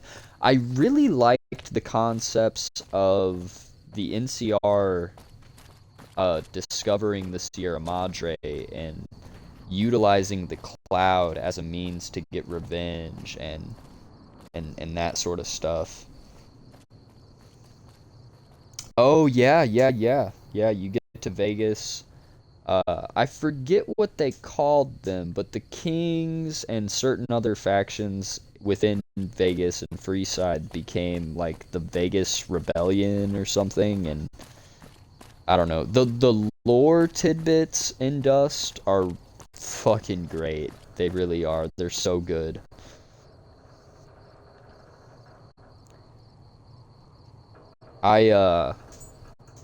There's a few things that I have. It's kind of like fan fiction, kind of my head canon, whatever you want to call it. But in my ideal New Vegas ending, I would say Father Elijah should be left alive but trapped in the vault, so that he basically has a chance to free himself all over again. Father Elijah is such a good character that I don't think should just be written off. I don't think he should just die. You know, he's a really in-depth character. They put a lot of work into making Elijah the legend that he is. I also really like the concept that Elijah eventually does come back to the Mojave to wreak his vengeance and wreak havoc. And there's some other stuff I'll get into at a later date about that, but me and a buddy of mine, we started writing kind of our version of post New Vegas, and we did it kind of on a basis of how each of us played the game. And Elijah was a really interesting component of that. Essentially what we did, and we even involved the courier. So this is kind of like my version of Dust, post New Vegas, right? Mr. House dies at the hands of the courier, but through Yes Man, his artificial intelligence, which is Mr. House, but it lacks all the humanity of Mr. House. So picture Mr. House as an even more totalitarian, AI-driven version of Mr. House, right? And instead of Mr. House being hooked up to the network, someone else takes his place inside of the cryopod. That being the courier. We also toyed around with the idea that it could be Elijah. That Elijah could have gone mad with revenge and need for technology, and basically Elijah would have hooked himself up to the Lucky 38's mainframe and network. But I really liked the concept that the courier would do that, because a rogue Mr. House AI with no one to keep it in check would just be too black and white. So in our post New Vegas world that we created, we decided that the courier would plug himself into the mainframe. He would undergo cryogenic freezing, and he would be the one hooked up to Mr. House's network, but he would be the organic component of, instead of, you know, because in New Vegas you have Mr. House on the big screen, you know, and you also have, you know, that's what he's like when you first meet him. He comes off like he could just be an AI or that sort of a thing. But then you find out that it's really him. He's plugged up to the mainframe and that sort of a thing. But Yes Man can't die. And we took the Yes Man ending, where Yes Man says, you know, he's gonna go upgrade himself, he's gonna make himself more assertive. And we took that concept as, what if Yes Man is Mr. House's final ace in the hole? What if it was never the courier? What if the courier was just something that kept House in check? What if the courier was just the only one who could keep Mr. House in check? And we locked them in kind of an eternal battle with that, where the Mr. House AI is for more or less it's immortal. But if the courier were to plug himself up to the same technology Mr. House used to freeze himself and hook himself up to the mainframe, what we did is basically Mr. House's AI and the courier would become one. So it became a little more erratic. It became a little more like if you have played or seen Fallout 1 and the Master, and the idea that he was a hodgepodge of mutated FEV. He looked like a glob hooked up to a computer. We took that concept and applied it to Mr. House being an AI and the courier being kind of a fail-safe organic component that had to coexist with the Mr. House AI. So it also functioned as a limiter, because I think that Mr. House as an AI, that's a little too much on the evil side, and I really don't like when things are black and white. It's my biggest issue with Fallout 3, is I feel like the decisions are often... They never really knew what to do with the gray decisions. The black and white decisions, like whether you want to be good or bad, those decisions are done really well. Like Megaton versus Tenpenny Tower, and how you could blow up Megaton for Tenpenny, or you could keep Megaton alive and let them be a functioning part of society.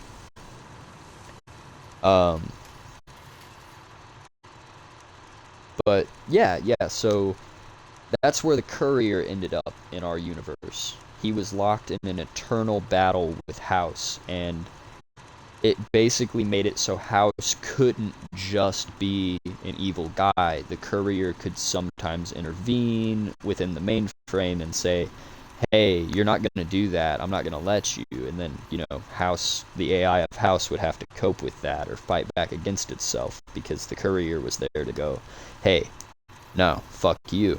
You're not just gonna, there wasn't, the courier was put into the machine basically so that Mr. House could not become more of a Hitler type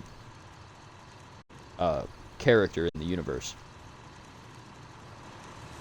The other thing we did was the Legion, right? The general theme of the Legion is without Caesar, the Legate leads for a short while, and eventually they just become warring factions again. And similar to Rome, when Julius Caesar died, they became a bunch of warring factions that started fighting against each other for totalitarian control. And no one could do it how Julius Caesar did. So they just ended up locked in a major conflict that was ongoing between all the different factions. And I'm talking about real life Rome. So in New Vegas, they kind of allude to that that's the same future. That's the same future for the Legion in New Vegas. And I never liked that, because no one seems to consider the third component of the Legion, which is the Burned Man. Okay? So in our post-New Vegas world that we were creating, where, the courier and House are both plugged up to the machine and that sort of a thing, the Legion was a really fun one to write, because Joshua Graham existed. He wasn't dead. And the only time he dies at all is if the courier himself kills Joshua. But there's enough story components, like with Ulysses, for instance, where Ulysses says, if you've heard tellings of Joshua or his whereabouts or anything, let it keep. Let his history keep. And I really love that, because I think it paints a picture that Joshua Graham lives. But we wrote Joshua Graham as the new Caesar in our post New Vegas. No, Honest Hearts, I have a love-hate relationship with Honest Hearts. Partially because I really admire the Van Buren version of the Burned Man, which was the Hanged Man. And you would encounter him at Fort Abaddon, and he would be hanging from a noose, clinging to life, and you were able to save him. And in turn, he would become your companion, but he was a character that would murder any tribals you ran across. It made it really hard to play the game. Not that the game ever was made completely in fruition or anything, but the character of Joshua Graham was a lot more evil and a lot more insane. And in a lot of ways, New Vegas' story seems like it picks up right where Van Buren left off. But in this new ending for New Vegas that we wrote, Joshua Graham, instead of being at the fort as Caesar, he actually turns the dam into the fort. The dam itself becomes the fort. And I liked that because Joshua lost the first battle of Hoover Dam, and it was his biggest failure, you know?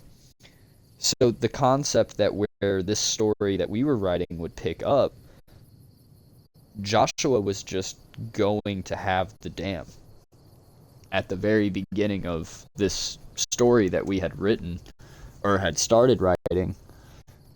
And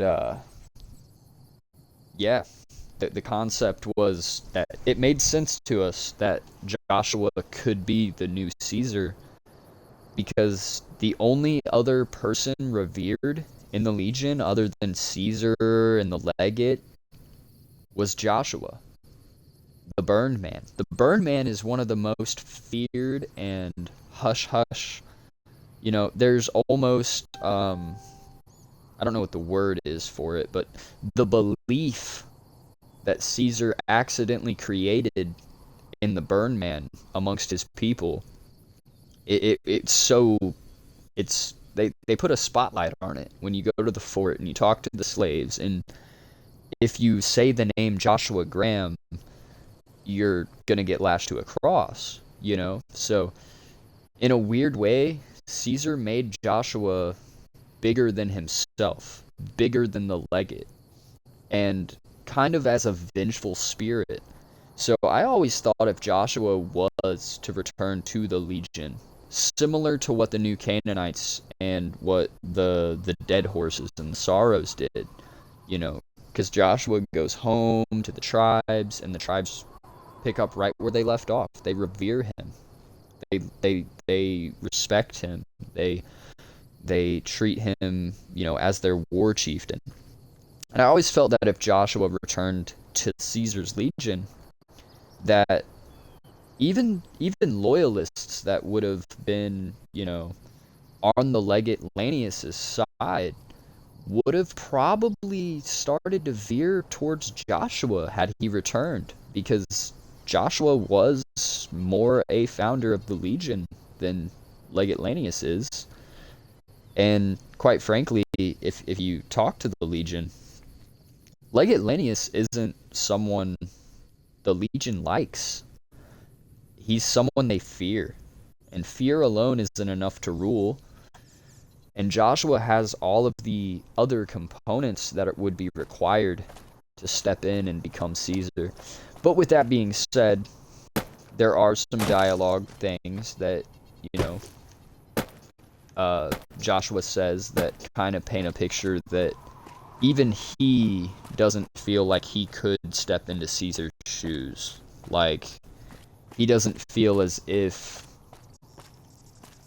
Joshua doesn't feel as if he had the mind for the logistics of it all and that sort of a thing, but I definitely like the idea that Joshua becomes the new Caesar.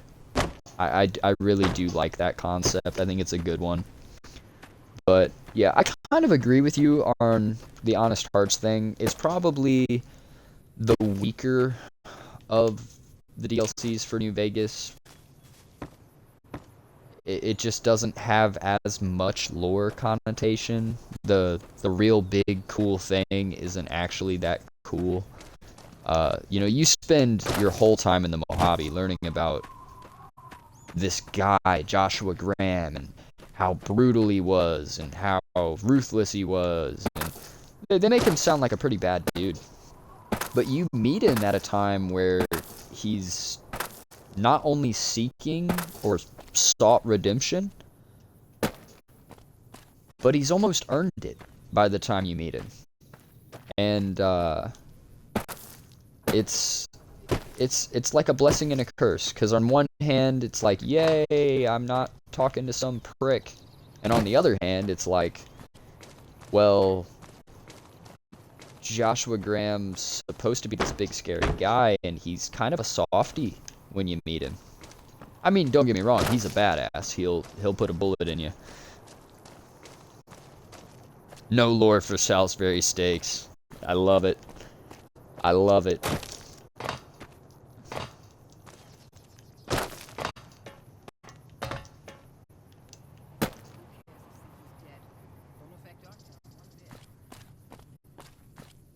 I can't believe I just got sidetracked for that long. We were supposed to go to the substation. I remember now.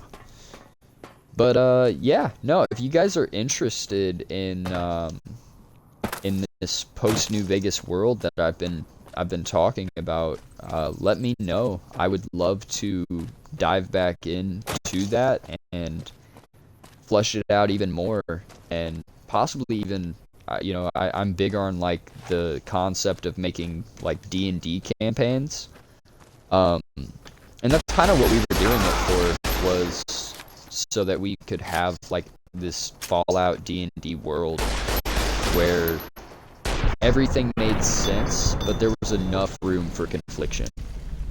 So instead of Mr. House being a de facto ruler AI, you know, we threw the courier in there, into the mainframe as well, so that it was a little more gray. We didn't want it to just be black and white.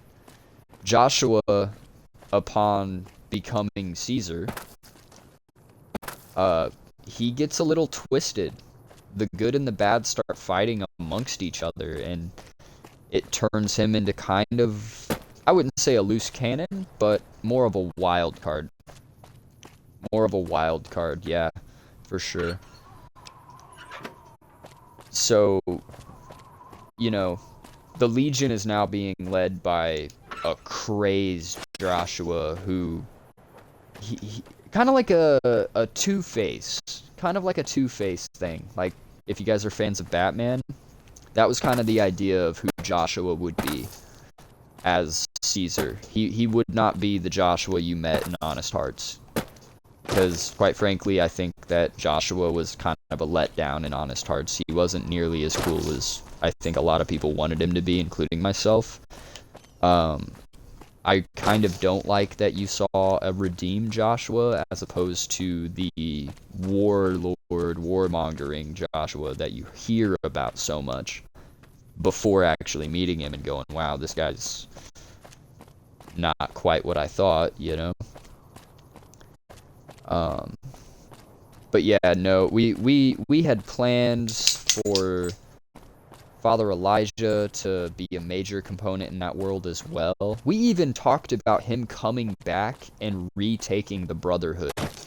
And a couple other ideas. Father Elijah was one that we really couldn't go, okay, this is what we're doing with him. Because there's just so many options. You know, do you make him... Do you make him, do you even involve the Sierra Madre? Do you, you know, there were so many options with Father Elijah. And, one of them that we had thought about was that he comes back and does, becomes the elder of the Brotherhood again.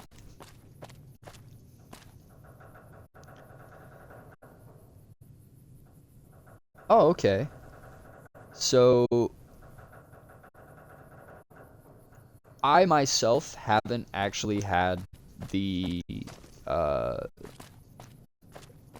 have not actually gotten to sit down and do a D&D sesh. I've observed some, but I haven't actually myself been a part of the world, and I don't think I would like being a player as much as I would like being a DM. I'm a very creative guy, so I tend to lean on storytelling, and I like writing. I like when I'm one of those people, if I'm watching a movie and the plot just takes a turn that doesn't make any sense, I will turn off the movie. Like, I really struggle with bad stories. I don't know how to enjoy them. And to me, when I say bad stories, I am saying if it doesn't meet my standards, it's a bad story. And, you know, what I might think is a bad story may be a great story for you, but there's just some things that I'm looking for connections, I'm looking for cause and effects, I want it to make sense, especially if you're writing within a universe that already exists. So, when we were creating the post New Vegas world that we were, a lot of thought went into that in terms of what characters do we have to play with. And one I haven't talked about yet is Ulysses. I think I talked about it a little bit as we played Lonesome Road, but my version of Ulysses post New Vegas is a man who joins Joshua in leading this, we'll just call them the New Legion. I don't know what else to call them. But basically, Ulysses and Joshua would team up. And Ulysses would be... They would essentially lead the Legion as equals. Joshua obviously would have more of a hold on the recruits, the legionaries, all the ranks of the Legion would fall a lot faster under Joshua than they would Ulysses. But Ulysses is a tribal, and I like the idea that he's left alive in the Divide, and that the marked men that live in the Divide, and I think there's a line at the end of Lonesome Road that talks about how they basically left the couriers alone as they walked through the Divide upon the destruction at the silo at the very end. And I really like the concept that Ulysses just kind of creates a new tribe out of the marked men.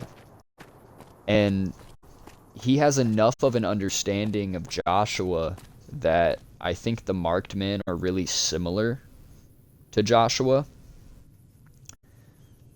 And I don't know. There's a really nice silver lining that we played with Ulysses and Joshua and the marked men and the Legion, and all of it kind of came together and created this new Legion. And it was kind of the main component of the whole world, or at least like the initial building block we started with was fleshing out the new Legion, and how Ulysses and Joshua would work together, and how exactly that would even work. But I just felt like they needed to do something with those characters, something more than what they had already done. There's just too much potential there.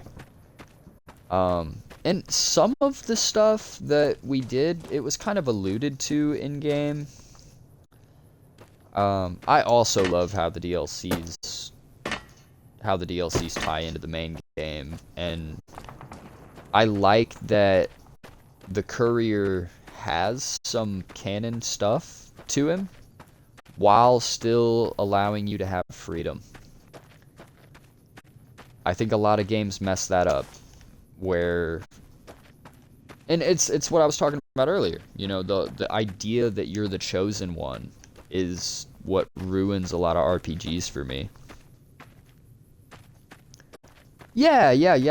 Ulysses, you know, Ulysses is great because he cares about history. And if you want to win a war, you better know the history of your enemy. You better know your enemy like they're your friend. And I do think Ulysses is... If you combined the insight of Ulysses with the tactical know-how of Joshua, the Legion would no longer just be a bunch of skirt-wearing posers like the internet wants them to be. If they were led by Joshua and Ulysses, I mean, that's pretty formidable. Especially if Ulysses was able to bring the marked men in to that. But it goes deeper even, because as we said, you know, Rome fell and became a bunch of warring factions. So we talked about how there would be Lanius's legion, the legate who served, you know, with Caesar during the Second Battle of Hoover Dam. Many of the legion would, out of fear, continue to serve under him. And I believe we even tied the Whitelegs. That's the tribe. That's the tribe that's in Honest Hearts, I believe. The main bad guys. I believe we tied the Whitelegs to Lanius. And that was like one of the factions of the Legion that existed. But the Legion is fighting amongst themselves in this world, in this post-New Vegas world we designed. So you have Joshua, Ulysses, the Marked Men, and Legion Remnants, all a part of the new Legion. You have Lanius's Legion, which is composed of former members of the Legion. They probably have more Centurions than Joshua and Ulysses got.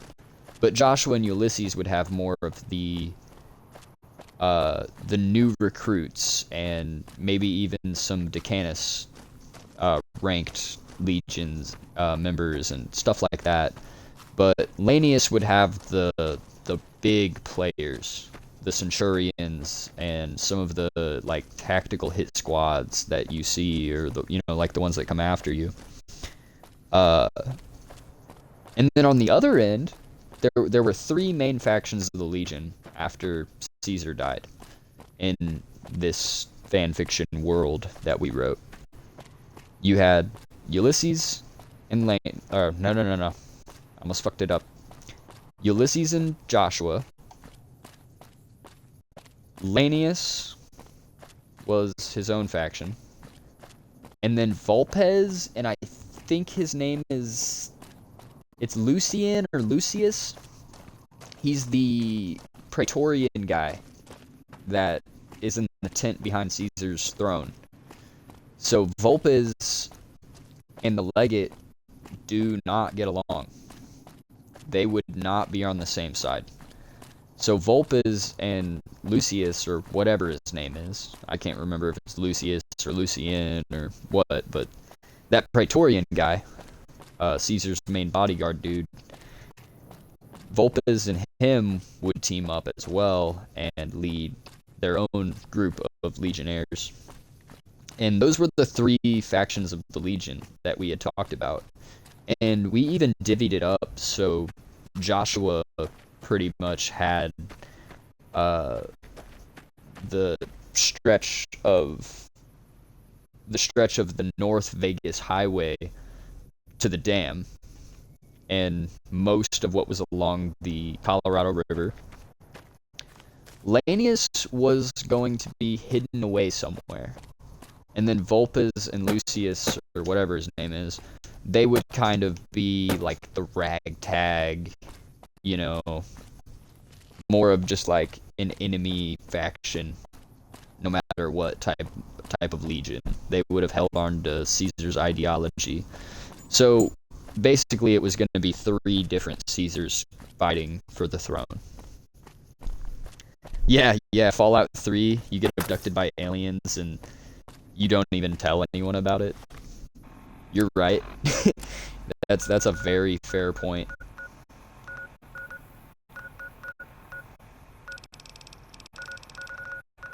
Oh no, I forgot about Raul and Edie. We'll have to get them next episode. I'm gonna go ahead and go to the El Dorado substation, and we're gonna do this Mr. House quest real quick, and then I'm probably gonna hop off stream because I got some other things going on.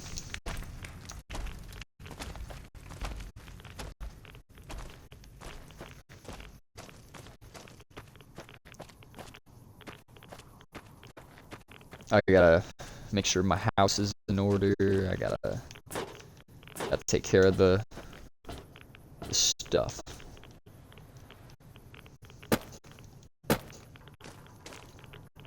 You know what? I tell myself all the time that I'm gonna do this or that, and then I just forget about it. So thanks for calling me out on that. I am really bad about that. It's kind of like whenever I say I'm gonna post some kind of update on like when I'm streaming, and I never do. I just pop up random times in the week and I'm streaming. The channel would probably do a lot better if I gave some kind of warning, but that's just not my style, you know?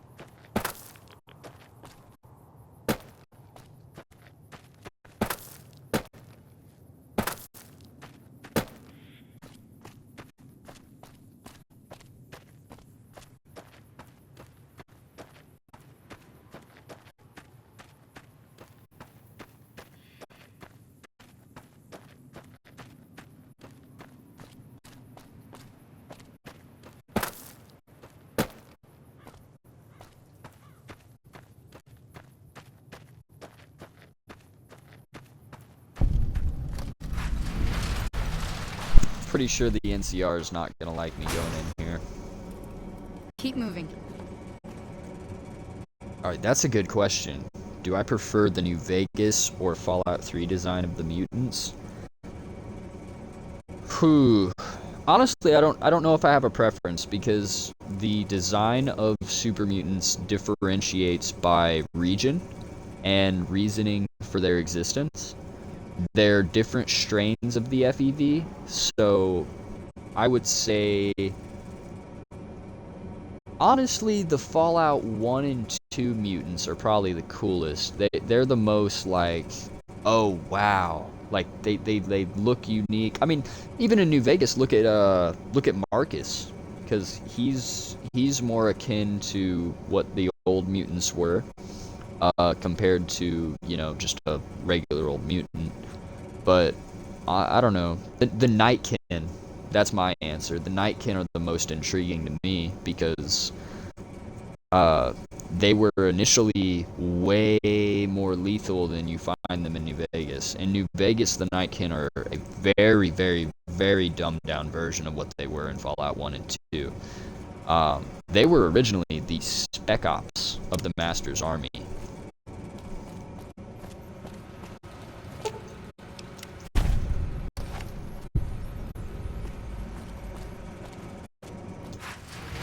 The NCR just let me do that. One of the Ranger vets looked at me, and I just about surrendered. I blew him up. We just did Lonesome Road. I really expected that to be a firefight. That was the easiest side quest I've ever done, or main quest I've ever done. Alright, we're gonna fast travel to Mr. House now.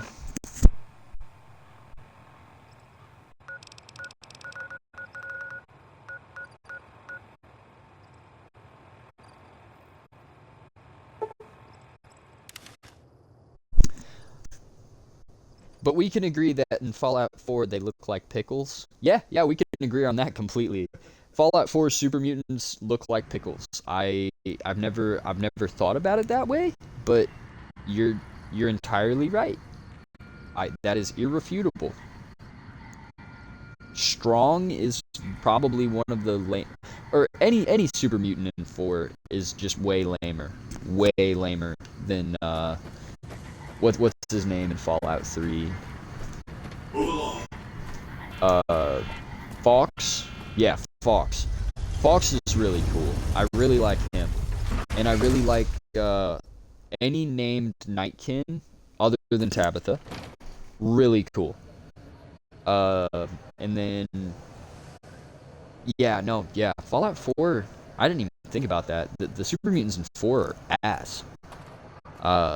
Strong, I don't think Strong is a very good representation of what I like super mutants to be. And I don't think that the Fallout 4 super mutants are in any way superior to the other mutants in the series. Okay, I'll give you that. I will give you that all day. Fallout 4 Behemoths, that is a different story. Swan, when you go to that party and you meet Swan for the first time, that is almost as iconic as the Fallout 3 Behemoth when you go to Three Dog. But that will forever be the Behemoth for me, is the Fallout 3 Three Dog Behemoth. That is such an iconic moment in Fallout. And yeah, Fallout 3 is really cinematic. And that's why I always say it's a lot like a movie. New Vegas is a lot like a book.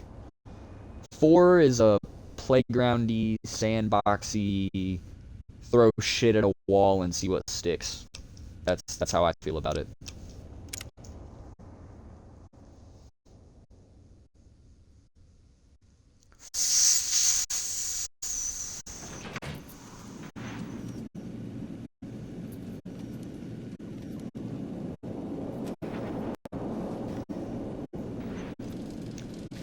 Yay! Oh, the lights are all back on. How nice. This is the Lucky 38 Resort and Casino. Yes, it is.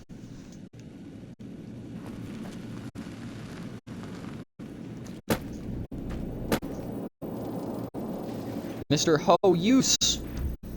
As you can see, Vegas is humming along. I've tested my C3I Dr. broadcasting Blackburn. arrays. Everything is in order. I liked that he and just in talked. time, as it turns out. Yeah. The forces of Caesar's Legion are on the march, establishing a staging area east of the dam. Their assault could begin at any moment, so that's where you'll be heading, if you're ready. Hoover Dam.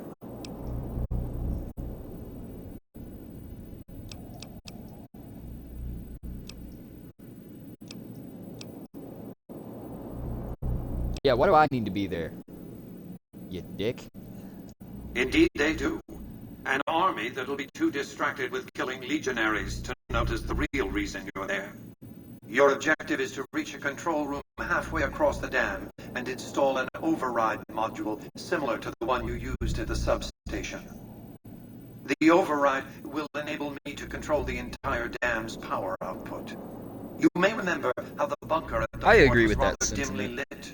Well, just like the Lucky Fallout 38, 76 could have it been really, needs a really, big jolt really of good electricity had to it not power up. gone so hard on the You've MMO already aspect. uploaded the new operating system to the Securitrons. All they need is power, and they'll be in fighting trim.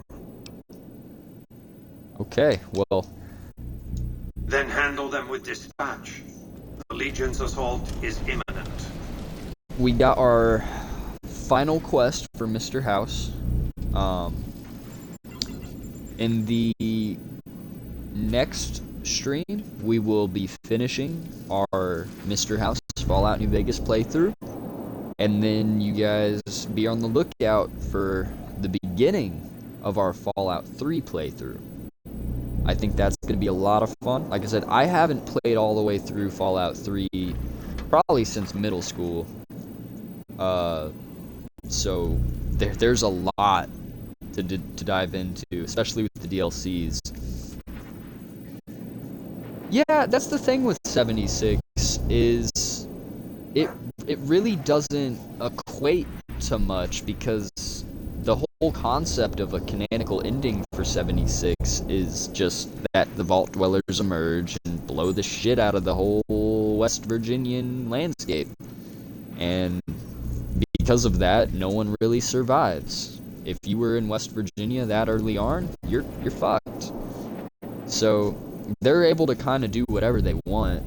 I mean, I don't know how you feel about it, how you guys feel about it, but the one thing in 76 that I felt they kind of pushed it in there a little was the Brotherhood of Steel chapter. It doesn't make any sense to me. There's already enough established lore on the Brotherhood, on Maxon, that it just doesn't make sense that he would somehow be able to through radio alone, create another chapter of the Brotherhood out in Appalachia. It seems really strange. Yeah, you're exactly right. It would have made a lot more sense to have an Enclave chapter that was joinable than a Brotherhood chapter. The Brotherhood wasn't expansive yet. In all past lore before 76, the Brotherhood wasn't expanded at all at that point in time. Appalachia did have a heavy Enclave presence, and that's what gets me is, they and probably if they had just had NPCs available from day one, we wouldn't have had the Enclave storyline we did. The whole Modus AI that started wiping out the Enclave itself, and that whatever happened with that. I do think that's a really good point, that instead of the Brotherhood being a chapter you could join, they should have given us the Enclave.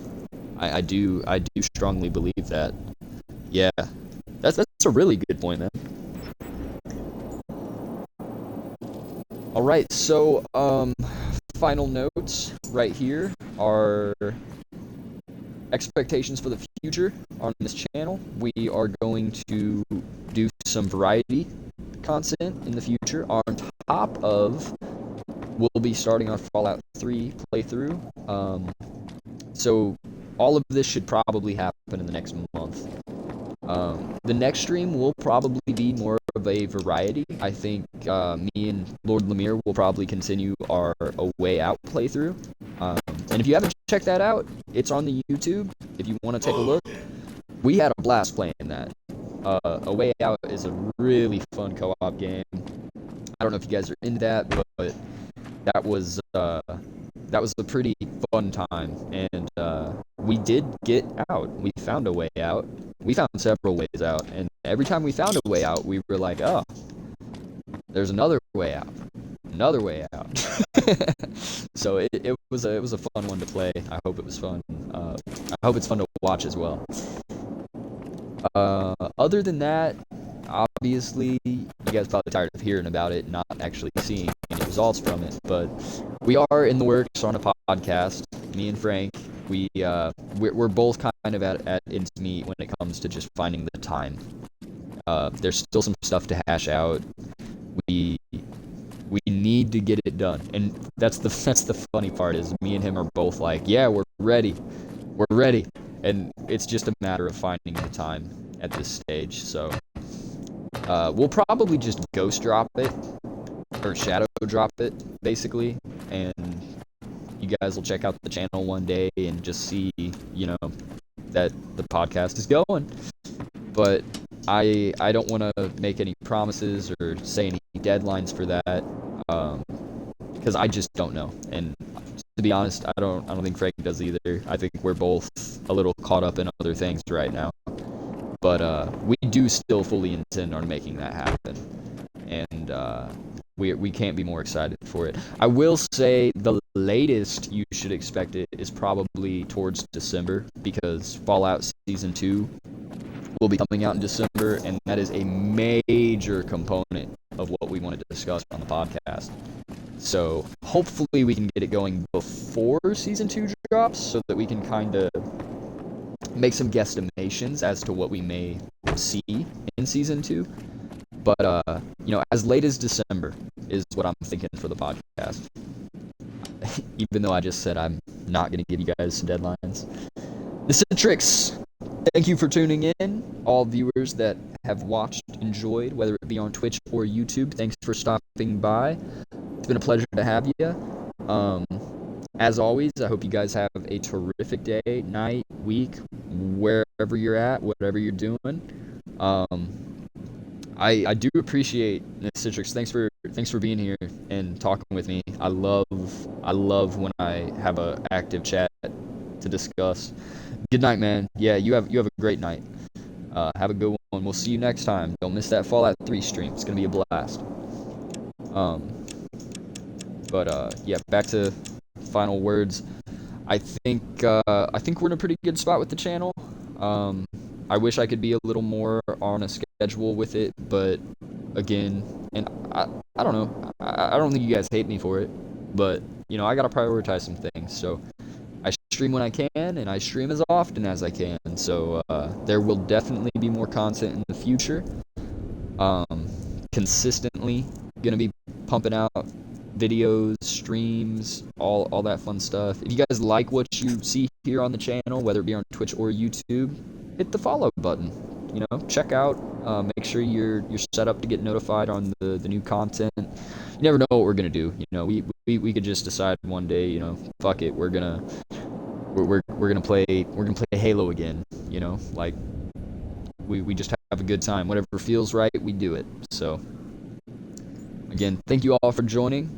I hope you've enjoyed what was mostly me rambling about things and not really accomplishing much.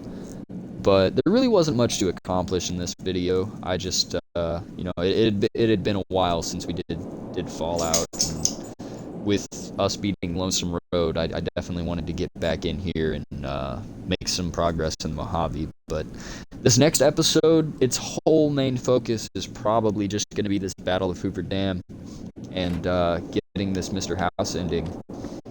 So, yep, without any further ado, I'm going to go ahead and get out of here and let you guys get back on with your day. Again, thanks for stopping in. Thanks for enjoying and checking out the streams, the channel, etc. Links can be found on my Twitch, to the YouTube, and my other friends' channels if you're interested. And that pretty much does it for me. You guys have a good one, and I will see you in the next video. Goodbye.